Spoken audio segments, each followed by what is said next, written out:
Apa kabarnya sahabat cerdas hari ini? Kembali lagi belajar dengan Pak Puji mempelajari ide pokok. Pak Puji mau tanya, apakah sahabat cerdas sudah tahu tentang ide pokok? Iya benar, ide pokok adalah informasi utama dalam sebuah paragraf. Ide pokok juga disebut dengan gagasan utama, gagasan pokok, pikiran utama, atau kalimat utama. Ciri-ciri ide pokok. 1. Mendominasi, paling banyak, pembahasan dalam paragraf. 2. Topik utama dijelaskan secara terperinci lewat kalimat-kalimat penjelas. 3.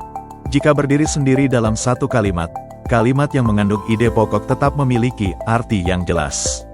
4.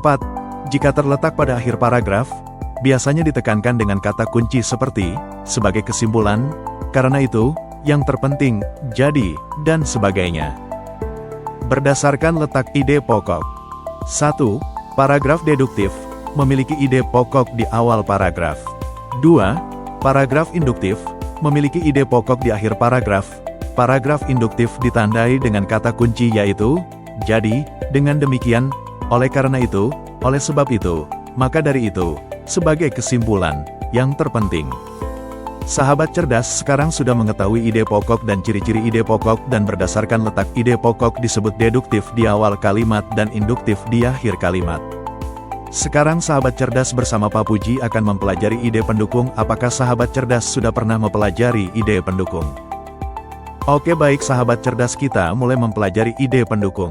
Ide pendukung adalah informasi tambahan yang mendukung penjelasan ide pokok dalam sebuah paragraf. Ciri-ciri ide pendukung. 1. Berada di dalam kalimat-kalimat yang menjelaskan gagasan pokok. 2. Kalimatnya berupa contoh, data, kronologi kejadian, atau uraian lainnya. 3. Kalimat yang mengandung ide pendukung tidak dapat berdiri sendiri, dan tidak dapat mencerminkan keseluruhan isi paragraf karena bersifat memerinci dan khusus. Sekarang sahabat sudah mengetahui ide pokok, ide penjelas dan jenis ide pokok. Ayo sahabat cerdas kita berlatih menentukan ide pokok, ide penjelas dan jenis ide pokok pada teks paragraf ini. Pada contoh satu ini, mari sahabat cerdas kita pertama yang kita lakukan apakah ada kata kunci jadi. Dengan demikian, oleh karena itu, oleh sebab itu, maka dari itu, sebagai kesimpulan, yang terpenting.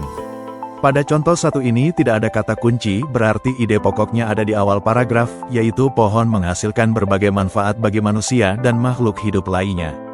Ide penjelasnya setelah kalimat tersebut, jenis ide pokoknya yaitu deduktif karena ide pokoknya ada di awal paragraf. Sahabat cerdas, untuk contoh yang kedua yang perlu sahabat cerdas perhatikan pada paragraf ini ada kata kuncinya atau tidak. Iya benar, pada paragraf ini ada kata kuncinya yaitu oleh karena itu, berarti ide pokoknya berada di akhir paragraf yang disebut induktif. Ide penjelasnya ada pada awal paragraf. Sekarang sahabat cerdas coba untuk menemukan ide pokok, ide penjelas dan jenis ide pokok apa? Silahkan tulis di komentar jawabannya ya, selamat mencoba. Terima kasih sudah belajar dengan semangat dan hebat bersama Pak Puji. Jangan lupa subscribe-nya dan bunyikan loncengnya.